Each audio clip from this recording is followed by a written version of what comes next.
اعوذ باللہ السمیع العلیم العظیم الحفیظ بوجہ الکریم وسلطانہ القدیم من الرجس الخبیث المخبث الشیطان اللعین الرجیم وقبیلہ ونفخہ ونفثہ وہمزہ بسم اللہ الرحمن الرحیم۔ تمام نبیوں کے سردار حضرت محمد صلی اللہ علیہ وآلہ وسلم اور تمام مذاہب کے سردار دین اسلام کے پیروکاروں، سلام علیکم۔ آج کی گفتگو ہماری ایک بہت بڑے ولی کامل حضرت ذوالنون مصری رحمت اللہ علیہ کے بارے میں ہے۔ ان کا اصل نام جو ہے وہ ثوبان، سا کے ساتھ ثوبان بن ابراہیم۔ میں نے ویسے ایک جگہ توئے کے ساتھ بھی پڑھا ہے، لیکن ثوبان بن ابراہیم، ابراہیم ان کے والد گرامی کا نام ہے۔ ان کے والد جو ہیں وہ قریش کے آزاد کردہ غلام تھے، تو غلام زادے ہوئے۔ لیکن آپ دیکھیے، یہ ہمارے اسلام کی خوبی ہے صرف کہ محدثین کے اندر بڑے بڑے نام، مفکرین کے اندر، اسکالر کے اندر ہم دیکھتے ہیں کہ غلام زادے ہیں، غلام، لیکن مسلمانوں نے ان کو عزت دی ہے۔ تو ہمارے ہاں غلامیت کو بری چیز نہیں ہے۔ جو غلام بنتا تھا وہ فخر کرتا تھا کہ میں اس قوم کا غلام ہوں، اور جو اچھی فیملیوں کے غلام تھے انہوں نے ان کے بچوں کو پڑھایا، اڈاپٹ کیا، پڑھایا انہیں، اور وہ بڑے اسکالر بنے۔ تو حضرت ذوالنون مصری کے نام سے یہ مشہور ہوئے۔ مصر کے رہنے والے تھے، مصر کے شہر اخمیم میں پیدا ہوئے۔ کہتے ہیں کہ یہ اخمیم جو ہے یہ مصر کے اپر میں ہے، تو وہیں حضرت امام شافعی رحمت اللہ علیہ کا مزار میں مبارک بھی اسی شہر کے اندر، یہ اپر میں ہے، مصر کے اپر میں۔ حضرت ذوالنون مصری جو ہے یہ مسلکن مالکی جیورسپروڈنس، مالکی فقہ کے پیروکار تھے، امام مالک۔ اور مشربن جو ہے یہ ملامت یا فرقہ سے تعلق رکھتے ہیں۔ یہ فرقہ مشہور تو بعد میں ہوا، لیکن ان کی جو سوچ تھی اور جو ان کا طریقہ کار تھا وہ ان کے اندر پایا جاتا ہے۔ حضرت ذوالنون مصری رحمت اللہ علیہ 796 عیسوی کے اندر جو ہے وہ پیدا ہوئے۔ سید شیخ عبد الرحمن چشتی لکھتے ہیں کہ ان کے جو استاد ہیں وہ امام مالک بن انس رحمت اللہ علیہ ہیں، ان سے انہوں نے موطا پڑھی۔ میں نے پھر جا کر سن کو دیکھا کہ واقعی یہ امام مالک کے شاگرد بن سکتے ہیں اگر یہ 796 میں پیدا ہوئے ہوں، اور ان کا وصال مبارک جو ہے وہ 859 عیسوی میں ہوا، تو کیا یہ ان کی ملاقات ہو سکتی ہے؟ تو یہ ذہن میں رکھیے گا کہ امام مالک پھر ان کے استاد نہیں بن سکتے۔ وجہ یہ ہے کہ ان کا وصال مبارک امام مالک کا جو ہے وہ ان کی ولادت سے 1 سال قبل ہو گیا، کیونکہ یہ پیدا ہوئے 796 عیسوی میں، اور امام مالک کا وصال مبارک جو ہے وہ 795 میں ہو گیا۔ تو جو ان کی ولادت سے 1 سال قبل فوت ہو رہے ہیں، وصال پا رہے ہیں، ان کے یہ شاگرد کیسے بنیں گے؟ تو اس لیے یہی وجہ ہے کہ زیادہ تر ہمارے ہاں یہ نہیں دیکھا جاتا سن 1900 یہ تو سن، اصل بات پہ جو ہے وہ توجہ دی جاتی ہے۔ تو حضرت ذوالنون مصری رحمت اللہ علیہ مالکی تھے، ہو سکتا ہے کہ کسی ان کے شاگرد ہوں۔ ذوالنون مصری کے بارے میں لکھا جاتا ہے کہ انہوں نے توبہ کس طرح کی، تو میں یہ لفظ توبہ جو ہے یہ اس سے ذرا اختلاف کرتا ہوں۔ وجہ یہ ہے کہ یہ پہلے ہی علم طب، علم ریاضی، کیمسٹری، اس کے زبردست عالم تھے، اور باقی علوم بھی انہوں نے پہلے پڑھے ہوئے تھے۔ ہاں، آپ یہ کہہ سکتے ہیں کہ ذوالنون مصری رحمت اللہ علیہ تصوف کی جانب کم مڑے۔ ہاں، کوئی ایسا تاریخ کے اندر ہمیں نہیں ملتا کہ ان کی زندگی جو ہے وہ پہلے ذرا کوئی ہٹ کے ہو، یہ ہے کہ تصوف کے اندر نہیں تھے، باقی ان کی زندگی ایک اچھے مسلمان کی طرح گزار رہے تھے۔ تو تصوف میں یہ کس طرح پلٹ کرا؟ تو یہ گفتگو کرنے سے پہلے میں 2 چیزوں پر اپنے سامعین کو، سننے والوں کو اور ناظرین کو دونوں کو 2 چیزیں بتانا چاہتا ہوں۔ ایک تو ان کا نام جب ثوبان ہے تو ذوالنون کیسے پڑا، اور یہ ذوالنون کا میننگ کیا ہے، اور دوسرا جو ملامت یہ فرقہ ہے یہ ہوتا کیا ہے، یہ ملامت ہے کیا، یہ جب سمجھ میں آ جائے گی تو حضرت ذوالنون مصری رحمت اللہ علیہ کا مرتبہ کچھ واضح ہو جائے گا۔ نام کا شخصیت پر بڑا اثر ہوتا ہے. اگر کسی کا کوئی نام مشہور ہوا ہے تو کچھ ریزن تو ضرور ہوگی. تو میں نے 2 کتابیں پڑھی, دونوں میں مجھے ڈفرنٹ نظر آیا ہے. پہلے سن لیجئے. پہلا یہ بتاتے ہیں, ایک رزلٹ یہ ہے, تحقیق یہ ہے, کہتے ہیں کہ پتہ نہیں ہے کہ ان کا نام ذوالنون کیوں ہے, یہ ہمیں معلوم نہیں. لیکن جب شیخ فرید الدین عطار رحمۃ اللہ علیہ کی کتاب پڑھتا ہوں تو وہاں یہ معلوم پڑتا ہے کہ آپ ایک مرتبہ کشتی میں سفر کر رہے ہیں. یہ بہت پرانی بات ہے, یعنی آپ تصوف میں آ چکے ہیں اور قلندرانہ اور ملامتیہ فرقے میں شامل ہو چکے ہیں, بلکہ ان کو تو بانیوں میں کہنا چاہیے. تو وہ کیفیت تاری ہے آپ پر. تو آپ جب کشتی میں سفر کر رہے ہیں تو آپ کا لباس عجیب سا ہے, کسی ایک جوہری کا چیزیں موتی گم ہو گیا. تو اس نے کہا کہ اس نے چوری کیا ہے. ان کے اوپر شک کرنے لگے. تو آپ نے سر جھکایا ہوا ہے تو کہنے لگے پروردگار اعلیٰ میری عزت کو بچا لے, لوگ جو ہے وہ میرے اوپر الزام لگا رہے ہیں. تو ایک دم سے کشتی جو جا رہی ہے تو ہزاروں مچھلیاں جو ہیں وہ اپنے منہ میں موتی لے کر سطح آب پر آ گئی. آپ نے ان میں سے ایک کے منہ سے موتی پکڑا اور اسے کہا یہ لو, یہ لے لو. تو کہتے ہیں کہ اس دن کے بعد آپ کا نام پڑ گیا ذوالنون مصری. نون کہتے ہیں مچھلی کو. زیادہ تر جو ہے مشہور جو ہے وہ نون کا معنی مچھلی. انگلش کے اندر تو نون کہتے ہیں نا 12 بجے کو, 12 o'clock کو نون کہتے ہیں. عربی کے اندر جب نون بولا جائے گا تو سیاق و سباق بتا دیتا ہے کہ نون کا یہاں معنی کیا ہے, کیونکہ عربی کے اندر نون کے 2 معنی ہیں. ایک تو نون کا معنی ہوتا ہے مچھلی, جیسے حضرت یونس علیہ السلام کے بارے میں آپ پڑھیں گے تو پروردگار عالم قرآن مجید میں فرماتا ہے اذ ذهب مغاضبا وظنون اذ ذهب مغاضبا فظن ان لن نقدر علیہ. ظنون وہ مچھلی والے, تو ویل مچھلی, نون سے مراد بڑی مچھلی ہے. تو قرآن مجید کے اندر ذوالنون استعمال ہو چکا ہے. اسی طرح نون کا معنی جو ہے وہ دوات بھی ہوتا ہے, جیسے نون والقلم وما یسطرون. اب یہاں نون کا معنی مچھلی نہیں کریں گے کیونکہ آگے قلم ہے. قلم اور مچھلی کا کیا تعلق آپس میں؟ تو نون والقلم وما یسطرون, نون دوات کی قسم, قلم پن کی قسم, وما یسطرون جو دونوں کے ملاپ سے لکھا گیا ہے. تو یہاں نون کا معنی دوات بن گیا. تو نون ذوالنون مچھلی والے. لیکن ایک تشریح جو ہے وہ یہ ہے کہ یہ ذوالنون جو مچھلی کا واقعہ ہے کشتی کا, یہ آپ کا نہیں ہے, لیکن آپ کشتی میں تھے. آپ کشتی میں تھے. یہ واقعہ کسی لڑکے کا ہے, وہ کشتی میں بیٹھا ہوا تھا, پرانے سے کپڑے تھے, لوگوں نے اس کو اوپر شک کیا اور اس نے حکم دیا. تو مچھلیاں جو ہے وہ پانی میں سے آئیں اور ان کے منہ کے اندر ایک ایک موتی تھا. تو وہ اس نے ایک پکڑ کے اس کو دے دیا اور پھر وہ پانی کے اوپر چلتا ہوا کہیں غائب ہو گیا. یہ اس طرح بھی میں نے واقعہ پڑھا ہے, لیکن خدا بہتر جانتا ہے کہ ذوالنون مصری رحمۃ اللہ علیہ, ہو سکتا ہے کہ یہ واقعہ انہی کا ہی ہو. اس کے بعد یہ ہے کہ ملامت یا فرقہ جو ہے زیادہ تر یہ 3 صدی ہجری کے آخری حصے میں شروع ہوا باقاعدہ طور پر. ملامت یا فرقہ 3 صدی کے آخر میں اور 4 کے شروع کے اندر نیشا پور سے یہ شروع ہوا. ملامت یا فرقہ جو ہے, یہ ملامت یا فرقہ جو ہے کرتا کیا ہے؟ اس کے مشہور نام جو ہے وہ بانیوں میں شیخ ابو حفص خداد اور شیخ حمدون قصاب رحمۃ اللہ, یہ لوگ ہیں, یہ بانیوں میں سے ہیں. لیکن پرانے بزرگ جو ہیں وہ اپنی چیزوں کو, عبادت کو اور ان چیزوں کو چھپایا کرتے تھے, کیونکہ وہ خالصتاً اللہ کی رضا کی خاطر کرتے تھے. جو وقت گزرتا گیا یہ چیزیں لوگوں کے سامنے مشہور ہونے لگی. اب ملامت یا فرقہ کرتا کیا ہے؟ دیکھیے, جو اس گروہ کے فقیر ہوتے ہیں, صوفی ہوتے ہیں, وہ نوافل بھی ادا کرتے ہیں, فرائض بھی پڑھتے ہیں, سنن بھی پڑھتے ہیں, مستحبات بھی پڑھتے ہیں, یہ سب, لیکن وہ چھپ کے پڑھتے ہیں. کلندر میں اور ملامت یا فرقہ سے جو تعلق رکھتے ہیں ان کے اندر فرق تھوڑا سا ہی ہوتا ہے. کلندر فرض تو پڑھتا ہے, باقی چیزیں کبھی لوگوں کے سامنے, کبھی چھپ کر, کبھی کس طرح, لیکن وہ فرض کا بڑا خیال رکھتا ہے. کلندر, یہ یاد رکھیے گا, وہ فرض کا تارک نہیں ہوتا. لیکن جو ملامت یا فرقہ کا پیروکار ہوگا صوفی, وہ کیا کرتے ہیں, وہ ساری چیزیں پڑھتے ہیں لیکن لوگوں کو بتاتے نہیں, اور ایسی حرکت کرتے ہیں کہ لوگ ان سے متنفر ہو جائیں. شریعت جو ہے وہ اس عمل کی ان کو اجازت دے رہی ہوتی ہے, لیکن لوگوں کو سمجھ نہیں آتی کہ یہ وہ عمل کیوں کر رہا ہے, اور وہ لوگ یہ سمجھتے ہیں کہ یہ شخص جو ہے یہ فاسق ہے. اس کی میں مثال دیتا ہوں. آپ لوگوں نے اگر قرآن پڑھا ہو یا فقہ پڑھی ہو تو آپ کو معلوم ہے کہ جو مسافر ہے اس کے اوپر روزہ لازم نہیں ہوتا.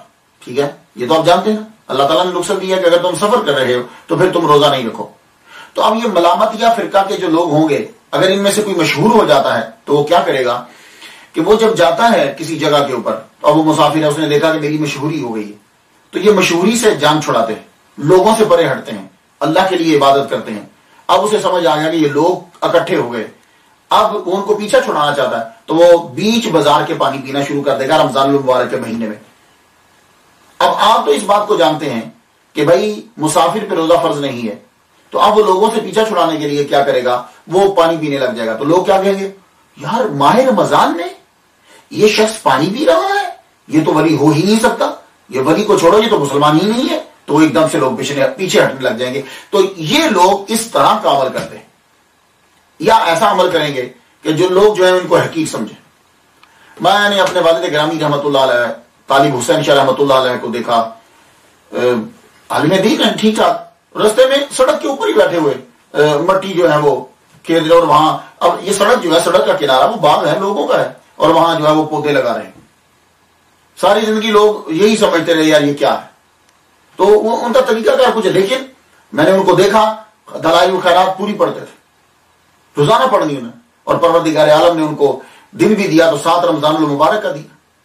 تب لوگوں کو سمجھ میں آیا، اور جب وہ قبر میں جا رہے تھے تو اشہد اللہ الہ الا اللہ اشہد ان محمد رسول اللہ، اس وقت اذان ہو رہی تھی. تو یہ جو لوگ ہیں کچھ، وہ اپنے آپ کو چھپاتے ہیں، ایسی حرکت کریں گے کہ لوگ ان سے متنفر ہو جائیں. تو ذوالنون مصری رحمۃ اللہ علیہ بھی انہی میں سے ہیں کہ یہ اپنی چیزوں کو چھپایا کرتے تھے.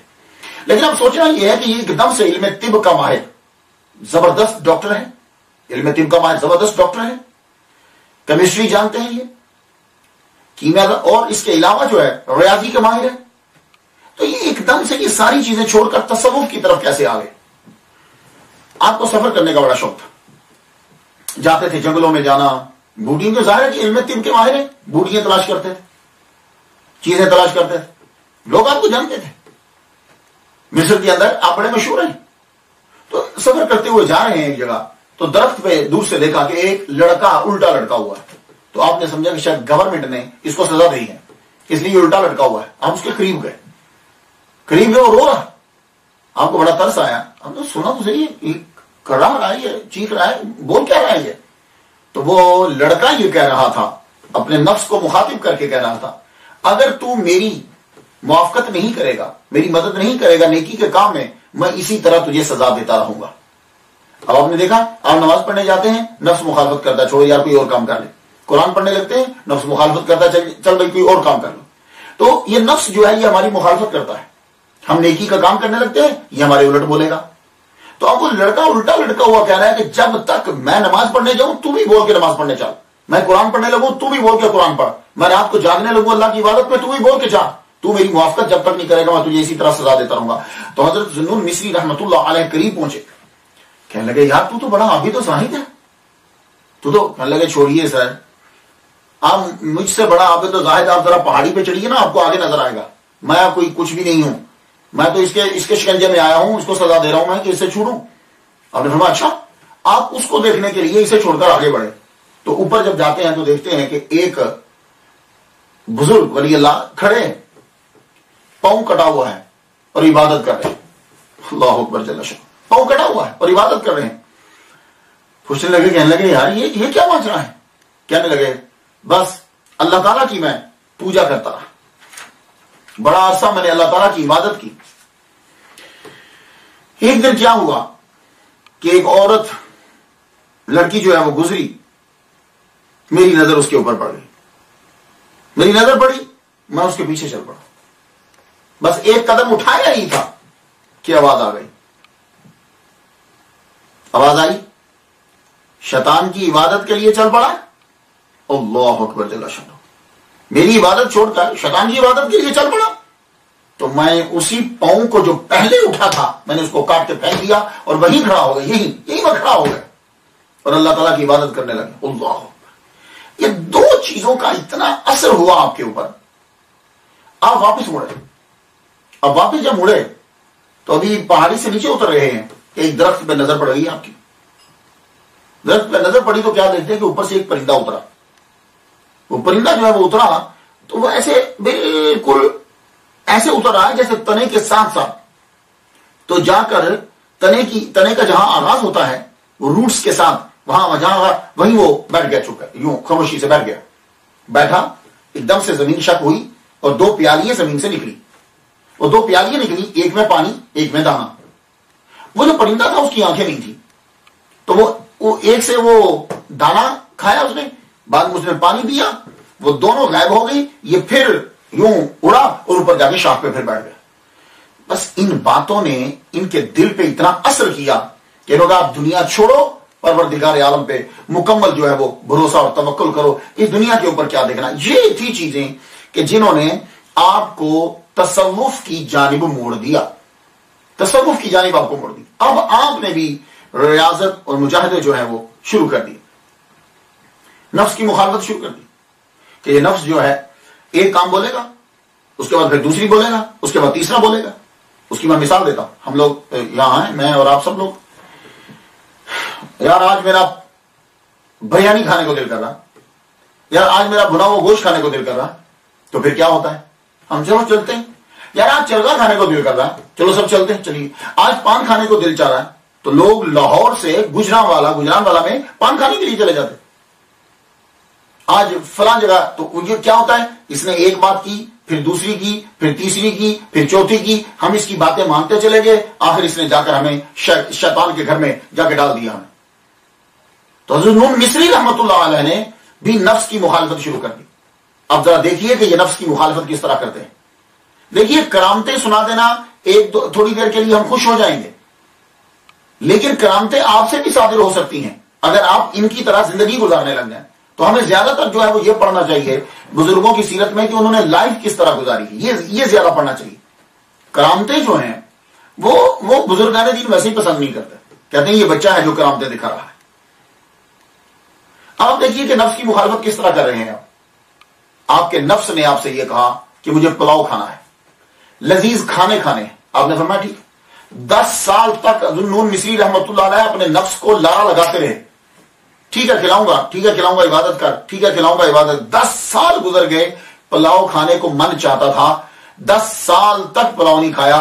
عید کی رات آ گئی، بڑی خواہش اٹھی کہ میں کوئی لذیذ کھانا جو ہے وہ کھاؤں۔ نفس نے بھی کہا چلیے آج تو کھلا دیجئے، عید کی وجہ سے ہی کھلا دیجئے۔ کہنے لگے ٹھیک ہے، اب دھیان دیجیے گا، یہ چیز ہے جو ہمیں سیکھنا ہے۔ کہنے لگے ٹھیک ہے، کھلاتا ہوں تجھے میں پلاؤ، کھلاتا ہوں تجھے لذیذ کھانے، تو اس طرح کر یہ جو رات ہے نا، یہ صبح عید ہے، تو یہ ساری رات 2 رکعتوں میں قرآن مجید پورا پڑھ دے۔ آپ نے بیٹھ کر آپ نے 2 رکعت کے اندر پورا قرآن پڑھ دیا۔ ابھی اس نے صرف پلاؤ کھایا 10 سال کے بعد، تو پورا قرآن پڑھ دیا۔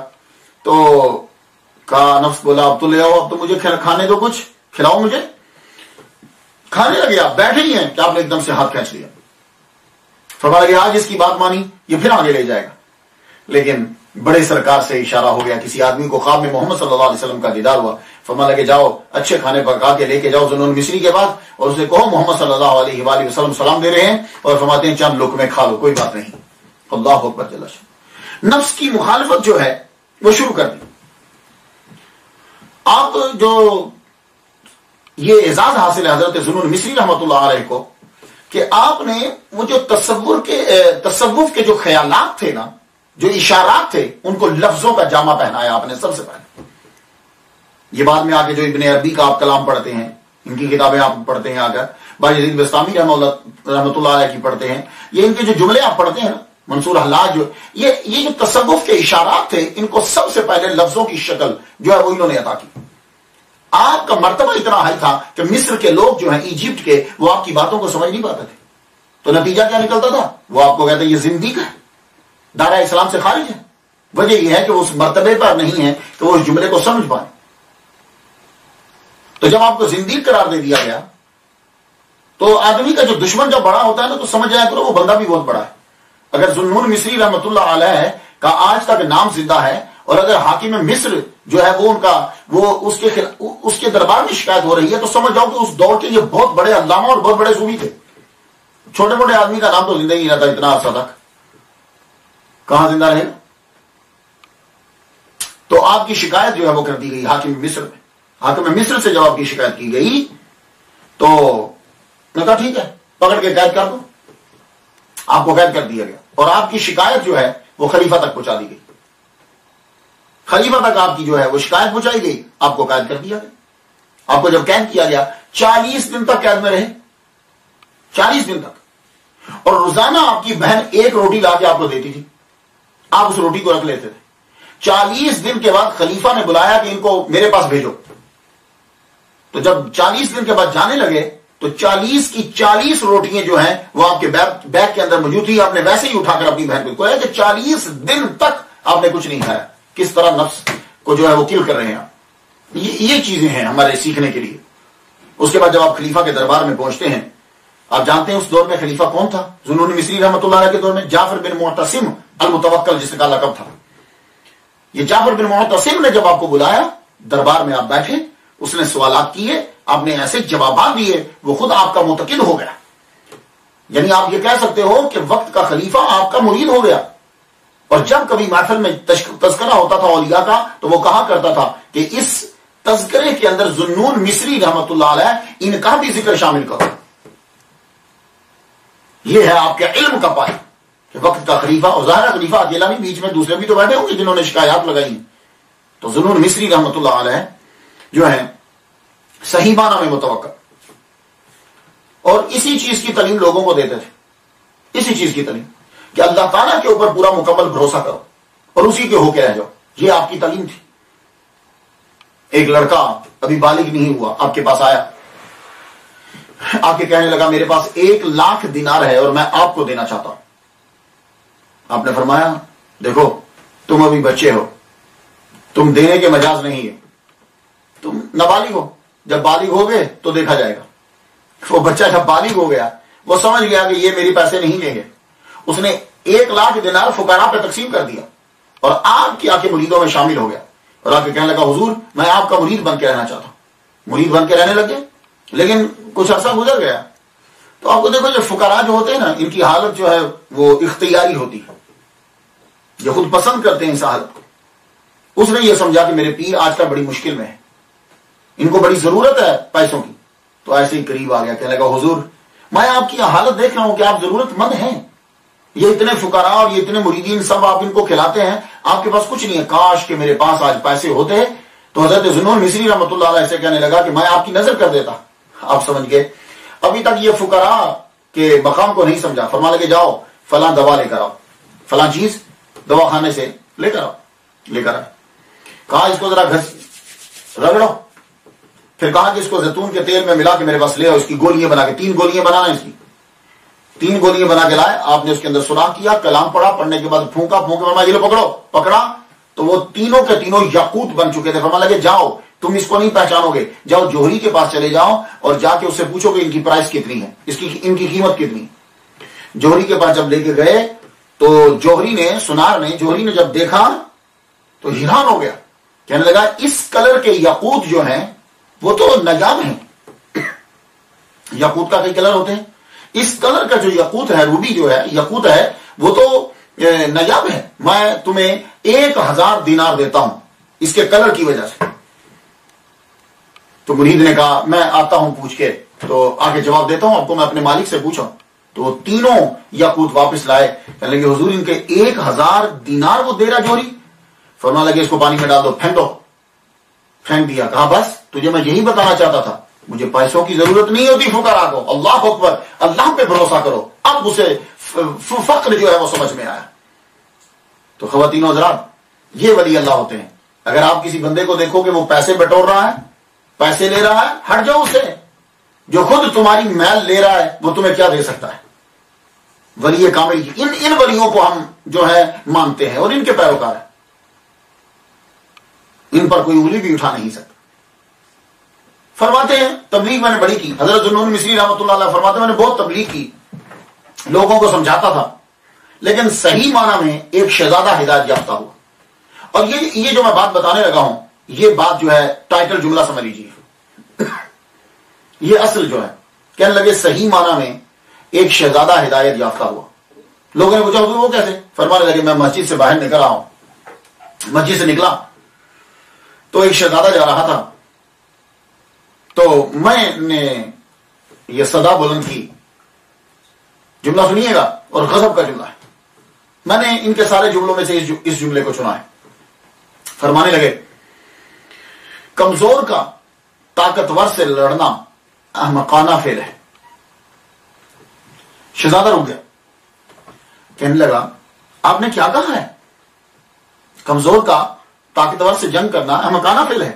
اس کا مطلب کیا ہے؟ فرمایا لگے سنو، بندہ کمزور، مخلوق، کائنات کا مالک، طاقتور، تو جب یہ کمزور اس کی بات نہیں مانتا تو گویا کہ لڑ رہا ہے. تو کمزور کا اس سے لڑنا بے وقوفی نہیں تو احمق بن نہیں تو اور کیا ہے؟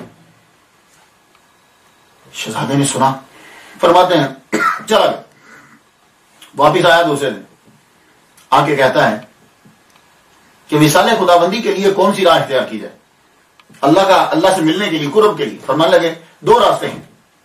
سنیے، یہ چیز ہے جو ہمیں سیکھنا ہے. کرامتیں سن کر ذہن خوش ہوگا تو نکل جائیں گے. فرماتے ہیں دو راستے ہیں اللہ سے ملنے کے لیے. ایک چھوٹی راہ ہے، مختصر، شارٹسٹ. ایک بڑی. چھوٹی راہ تو یہ ہے کہ خواہشات دنیا کو چھوڑ دیا جائے، معصیت گناہوں کو چھوڑ دیا جائے. اور طویل راہ یہ ہے کہ اللہ کے علاوہ سب کو چھوڑ دیا جائے. تو وہ شہزادہ کہنے لگا یہ راہ جو طویل راہ ہے یہی چاہیے، اللہ کے علاوہ ساری چیزوں کو چھوڑ دیا جائے. فرمان لگے یہ شہزادہ ہے جو صحیح معنی میں ہدایت یافتہ ہوا اور بات کو سمجھ گیا. ہم لوگ نماز پڑھتے ہیں، اللہ اکبر، نماز پڑھی، جبکہ مسئلہ یہ ہے کہ وضو کرو تو جوانوں کی طرح کرو، نماز پڑھو تو بوڑھوں کی طرح پڑھو، اور دعا مانگو تو بچوں کی طرح مانگو. بچے رو کے چیز مانگتے ہیں، یہ اصول ہے. اور ہم کیا کرتے ہیں؟ ہم لوگ وضو کریں گے بوڑھوں کی طرح، پانی کھول دیں گے بیٹھے رہیں گے، نماز پڑھیں گے جوانوں کی طرح، جھٹ پٹ پڑی اوگ گئے مسئلہ. اور دعا تو خیر اب ہم مانگتے ہی نہیں. نماز پڑھنے کا طریقہ جو سیکھنا ہے وہ ہمیں اولیاء کرام سے سیکھنا ہے. جب ہم نماز پڑھنے جاتے ہیں، یقین جانیے، اگر آپ برا نہ مانے تو میں اتنا جملہ بول دوں کہ مسجد کو ہم نے اپنے آفس سے بھی کم تر سمجھا ہے. جملہ برا ہوگا، لوگ غصہ کریں گے، لیکن حقیقت یہی ہے. آپ پوچھیں گے وہ کیسے؟ آفس میں ہم جاتے ہیں، شاور لیتے ہیں، رائٹ، نئے کپڑے پہنتے ہیں، رائٹ، نیا جوتا پہنتے ہیں، رائٹ، خوشبو لگاتے ہیں، ٹائی شائی فٹ کرتے ہیں، ٹائم پہ جاتے ہیں، ایکٹیو ہو کر جاتے ہیں، دماغ کو حاضر کر کے جاتے ہیں. بلکہ اپنی بیوی سے کہا جاتا ہے جب میں آفس جا رہا ہوں مجھے چھیڑا مت کرو، میں کام جا رہا ہوں مجھ سے لڑا مت کرو، میں اپنے دماغ کو صحیح کر کے جانا چاہتا ہوں. دیکھا؟ لیکن ہم جب نماز پڑھنے کے لیے جاتے ہیں تو آفس میں کون ہوتا ہے؟ باس، جو آپ کو کتنی تنخواہ دیتا ہے؟ 3,000 4,000 $5,000. بس $5,000 نا. یہ $5,000 آپ اپنی پوری باڈی کے کسی ایک عضو کو ٹھیک کرنے کے لیے 5 کیا کئی 5 لگا دیں گے آپ. تو آفس میں جب ہم جاتے ہیں تو ایکٹیو ہو کے جاتے ہیں. اور اللہ وہ ساری کائنات کا مالک و خالق ہے. جب ہم نماز پڑھنے کے لیے جاتے ہیں سلیپنگ ڈریس میں، خدا قسم سلیپنگ ڈریس میں چلے جاتے ہیں، سلیپنگ ڈریس میں. لیکن میں نے بزرگوں کو دیکھا ہے، میرے والد گرامی طالب حسین شاہ رحمۃ اللہ علیہ سرما لگاتے، کنگھی کرتے، بہترین پگڑی پہنتے، اس کے بعد پھر آپ نماز پڑھنے کے لیے خوشبو لگاتے، اللہ کی بارگاہ میں کھڑا ہونا. ذوالنون مصری رحمۃ اللہ علیہ نماز کے لیے کھڑے ہوتے تو کیسے کھڑے ہوتے تھے؟ سن لیجیے گا. اور یہ کیفیت جو ہے یہ بالکل ہمیں اپنے اوپر طاری کرنا ہے. اب کیا عرض کرتے؟ نیت کرتے وقت اللہ سے عرض کرتے تیری بارگاہ میں حاضری کے لیے کون سے پاؤں لاؤں اور کون سی آنکھوں سے قبلے کی جانب نظر کروں، کون سی زبان سے تیرا بھید بتاؤں اور تعریف کے کون سے الفاظ بولوں. لہذا مجبوراً حیا کو ترک کر کے تیرے حضور حاضر ہوا ہوں. میں آسان کرتا ہوں اسے، میں کچھ تھوڑا سا، یعنی آپ جب اللہ کی بارگاہ میں کھڑے ہو رہے ہیں تو کہتے ہیں کہ یہ میرے پاؤں اس قابل نہیں ہے کہ تیری بارگاہ میں آئے، تو ساری کائنات کا مالک ہے، یہ پاؤں اس قابل نہیں، یہ نظر اس قابل نہیں ہے کہ تیرے گھر کی طرف دیکھے، تیرا گھر بلند اور پاک ہے اور یہ نظر پاک نہیں ہے، اور یہ زبان اس قابل نہیں ہے کہ تیری تعریف کرے، تیری معرفت کو بیان کرے، الحمدللہ رب العالمین الرحمن الرحیم، اس قابل نہیں ہے یہ زبان. اور پھر میرے الفاظ جو ہیں، میں تیری تعریف کرنا چاہوں تو میرے پاس الفاظ ہی نہیں ہیں، کیونکہ وہ الفاظ اتنا مرتبہ نہیں رکھتے جتنا مرتبہ تیری حمد، وہ حق ادا ہی نہیں کر سکتے، وہ ان معانی کو ادا ہی نہیں کر سکتے. تو اے اللہ پھر میں نے ساری چیزوں کو چھوڑ دیا. مجھے شرم آتی ہے ان پاؤں کے ساتھ، اس زبان کے ساتھ، ان لفظوں کے ساتھ، لیکن کیا کروں؟ پھر شرم کو میں نے بلائے طاق رکھا، عبادت کو کہ تیرا میں بندہ ہوں، تو میرا اللہ ہے، تیری عبادت جو ہے وہ مجھ پہ لازم ہے، تو میں نے عبادت. یہ کیفیت جب طاری ہو جائے گی تو یقین جانیے کہ وہ نماز بھی پھر آپ کے لیے دعا کرتی ہوئی پروردگار عالم کی طرف بڑھے کہ اس بندے نے حق ادا کر دی. ہماری نماز اسی طرح کے خیالات و حالات و کیفیات سے شروع ہوتی کیا؟ نہیں ہوتی. اللہ اکبر. نماز کے اندر پتہ نہیں کتنے خیالات ہوتے. اور عاجزی اور انکساری اللہ تعالیٰ کو بڑی پسند ہے، اور یہی ذوالنون مصری رحمۃ اللہ علیہ ہمیں بتلاتے ہیں. ذوالنون مصری رحمۃ اللہ علیہ کے دور کے اندر ایک بندہ تھا، وہ خود کو کہتا تھا میں اللہ کا دوست ہوں. آپ ایک دن اس کی اجازت کو گئے، فرمانے لگے جو خود کو کہے کہ میں اللہ کا دوست ہوں وہ اللہ کا دوست ہے ہی نہیں ہے. یہ یاد رکھنا، اللہ کا دوست خود کو نہیں کہے گا میں اللہ کا دوست ہوں، وہ خود سے نہیں بولے گا. یہ عاجزی اور انکساری. اور آج کل ذرا کسی کو خواب آ جائے وہ بتلا رہا ہوتا ہے، رات کو مجھے خواجہ معین الدین صاحب ملے، رات کو مجھے داتا صاحب ملے ہیں، لوگوں کو بتلا رہا میں اتنا کچھ کرتا ہوں. نہ اولیاء کرام کے اندر یہ چیزیں ہوتی ہی نہیں. اور حضرت ذوالنون مصری رحمۃ اللہ علیہ فرماتے ہیں وہ مختار ہے، جب چاہے جس پہ چاہے نظر کرم فرما دے. اس لیے رب تعالیٰ سے تعلق کو جوڑے رکھو، اس سے اپنا تعلق توڑو مت، اس سے تعلق جوڑے رکھو، کبھی نہ کبھی وہ نظر کرم کر دے گا. میں نے امریکہ میں اکثر لوگوں سے یہ کہا آؤ یار نماز پڑھتے ہیں مسجد کے اندر. بولے نہیں صاحب ہم گناہ گار ہیں، ہم کہاں مسجد میں آئے. اچھا. ذوالنون مصری رحمۃ اللہ علیہ کی بات سن لیجیے. کہنے لگے کہ میں سفر کرتا ہوا، دوران سفر میں سردیوں میں ایک جگہ پہنچا کہ جہاں برف باری ہوتی، وہ برف نے ساری چیزوں کو ڈھکا ہوا ہے. اور وہاں جس جگہ میں پہنچا وہاں وہ آتش پرست ہے، آگ کا پجاری ہے. 40 سال سے وہ آگ کی پوجا کر رہا ہے. شاید اس کا یہی عمل ہوگا کہ جب برف پڑتی تو وہ برف پڑی ہوئی ہے اور دانے بکھیرا برف کے اوپر. میں نے اسے پوچھا یہ کیا کر رہے ہو؟ کیا لگا سردیوں کے اندر جب پرندے آتے ہیں تو دانے کھانے کو نہیں ملتے، دانے کھانے کو نہیں ملتے، تو میں نے دانے بکھیر دیے پرندوں کو تکلیف نہ ہو، جو یہاں سے گزرے وہ دانے کھا کے جائیں. تو ذوالنون مصری رحمۃ اللہ علیہ کہتے ہیں کہ میں جب خانہ کعبہ کا طواف کر رہا تھا ایام حج میں نے اسی آتش پرست کو جو آگ کا پجاری تھا میں نے اس کو خانہ کعبہ کا طواف کرتے ہوئے دیکھا.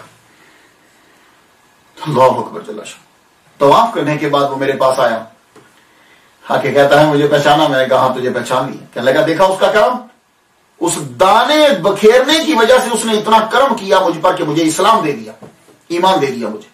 تو حضرت ذوالنون مصری رحمۃ اللہ علیہ اللہ سے عرض کرتا ہے یا اللہ صرف پرندوں کو دانا دینے کی وجہ سے اتنا عظیم احسان کر دیا کہ اسلام دے دیا، ایمان دے دیا. تو حضرت مصری رحمۃ اللہ علیہ کو آواز آئی سنو ہم مختار ہیں، جس پہ جب چاہیں جتنا چاہے کرم کر دیں. اللہ اکبر. اس لیے ہمیں نیکی کرتے رہنا چاہیے، اپنا تعلق رب تعالیٰ سے جوڑے رہنا چاہیے. حضرت ذوالنون مصری رحمۃ اللہ علیہ ادب انتہا درجے، عبادت، یکسوئی، خشوع و خضوع. اللہ اکبر. تو بتائیے اس کے بعد آپ سے کتنی کرامتیں صادر ہوئی ہوں گی بے تحاشا. لیکن ہمیں ان کی سیرت کو دیکھنا ہے. میں ایک بات بتلا دیتا ہوں جس سے آپ کو اندازہ ہو جائے گا.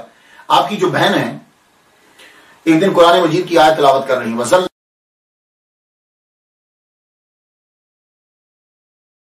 علیکم الغمام وانزلنا علیکم المن والسلوى. یہ آیت تو سنی نا آپ نے کہ اللہ تعالیٰ فرماتا ہے کہ ہم نے بنو اسرائیل کے اوپر من و سلوہ اتارا. من سلوہ وہ شبنم کے چھوٹے چھوٹے قطرے، وہ شہد کے طرح میٹھے ہوتے، اور وہ بٹیرے ٹائپ کا ایک پرندہ سا یا تھوڑا سا بڑا اسے وہ آ جاتا تھا، تو من و سلوہ اسے کہتے ہیں.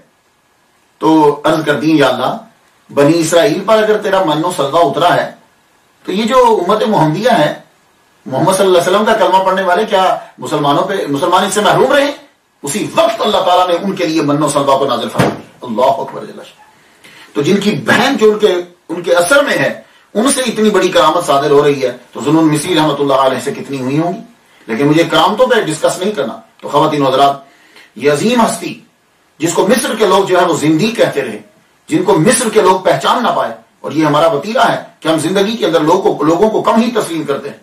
جب دنیا سے رخصت ہوئے، جنازہ جب ان کا اٹھا تو اللہ تعالیٰ نے غیب سے پرندے کے جھنڈ پرندوں کے بھیج دیے. ان سخت دھوپ تھی تو دھوپ پڑ رہی تھی، گرمی شدت کی تھی، تو کیا کیا کہ ان پرندوں نے یوں آپ کی چارپائی جا رہی ہے تو پرندوں نے آ کر اوپر یوں پر پھیلا دیے اور اوپر یوں جا رہے ہیں.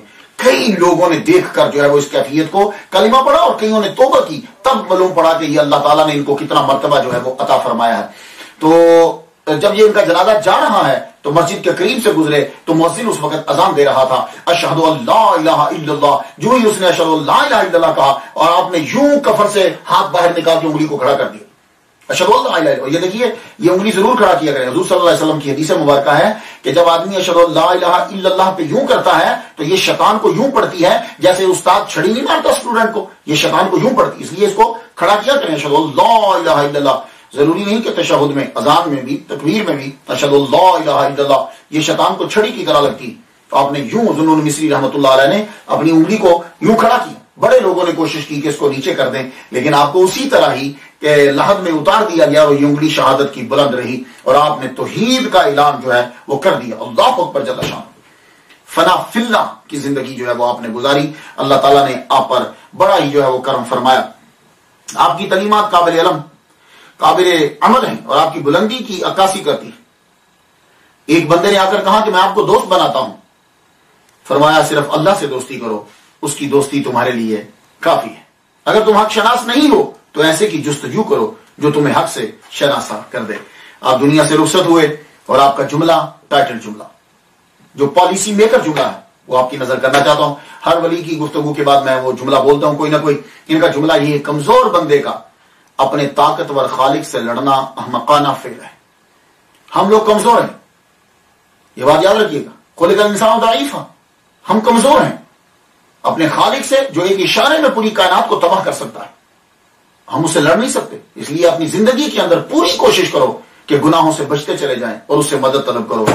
آپ کا وصال مبارک جعفر بن معتصم کے عہد میں 245 ہجری میں آپ کا ہوا اور آپ کا مزار پرانوار مصر میں ہے. میں نے تو ان کے لیے تقریر شروع کرنے سے پہلے ہی فاتحہ پڑھ دی تھی. آپ لوگ بھی تقریر سننے کے بعد حضرت ذوالنون مصری رحمۃ اللہ علیہ کے لیے فاتحہ پڑھ دیجئے گا. اجازت دیجئے. وآخر دعوانا ان الحمد للہ رب العالمین.